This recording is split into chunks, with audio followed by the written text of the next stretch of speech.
But cut down. What are you cooking today, Miss Martha? Well, I'm making Brunswick stew or chicken muddle, if you prefer. That's kind of loud. That's quieter. That's better. I've got some thick sliced bacon that I have diced up, and I'm going to brown that off in the stock pot first. Then we're going to add in onions and peppers. Then we'll add in the chicken. We'll add in our canned vegetables, our frozen vegetables, our liquid spices, our dry spices.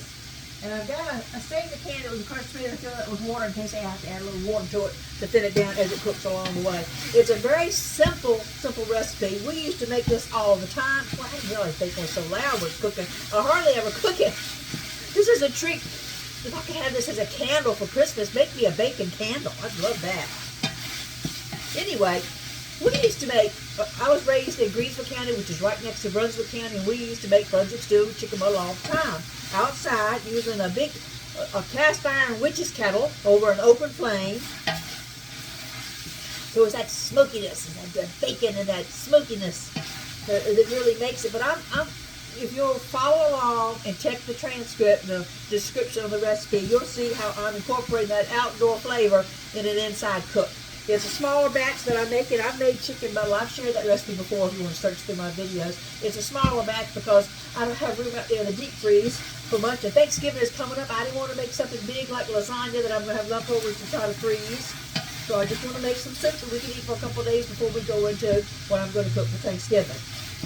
So we'll pause while I brown off the bacon, and we'll pick back up in just a minute. I'm making Brunswick stew, or chicken muddle if you prefer to call it that. Growing up, you could use your garden vegetables that you froze from your summer crop.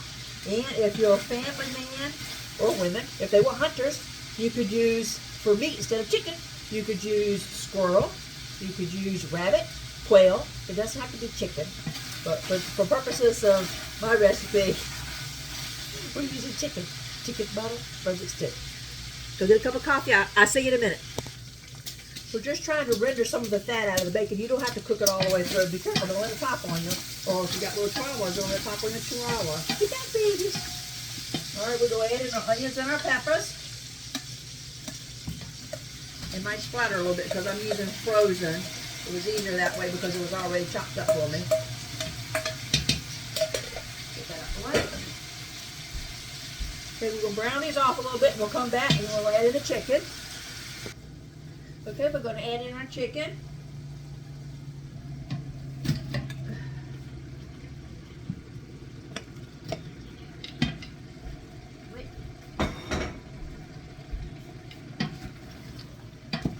I'm going to brown this off a little bit, and then we'll come back to the rest of the dish. Okay, we're just trying to import that bacon flavor into the onions, the pepper, and the chicken. We're not trying to cook it all the way through.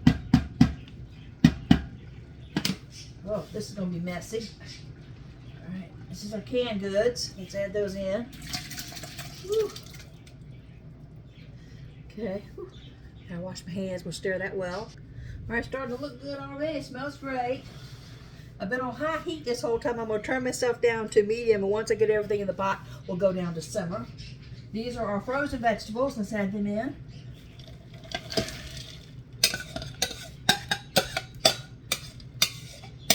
All the ingredients will be listed in the description on Miss Martha Loves to Cook, my digital cookbook page. I'm just trying to show you how easy it is to make it.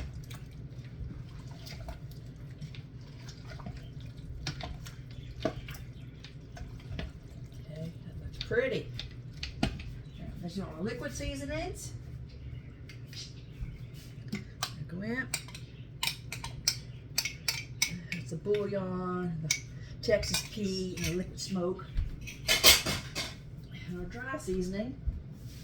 What I've got over here is I saved back the can that the crushed tomatoes were in. I filled it full of water because it's not going to be a soup now, it's a stew. But that's just in case I want to thin it out a little bit. Let's put our dry seasoning in.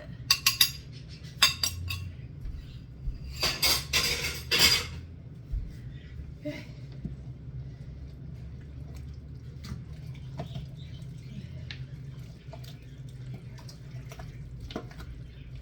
Stir this up, mix it well, let it come back up to a little bubble, and then we'll put it down on simmer, and it'll cook about 90 minutes.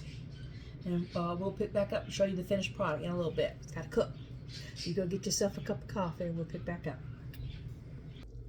Let's check in on our stew.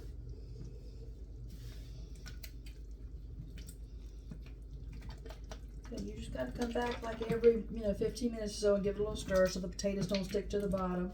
It's got to cook a little longer because I want the chunks of chicken to fall apart. I wish you could smell it. It's delicious.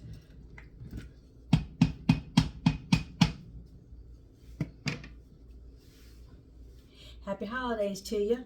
This is a nice dish to make on a cold. It was 40 degrees this morning.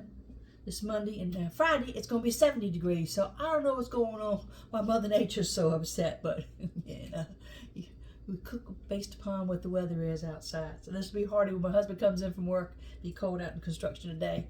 He'll love having this for his dinner tonight. But when it turns around and it's hot on Friday, we're going to have to do something fish or something light like that on a hot day. God bless you. Thank you for watching. Full recipe now is down in the description.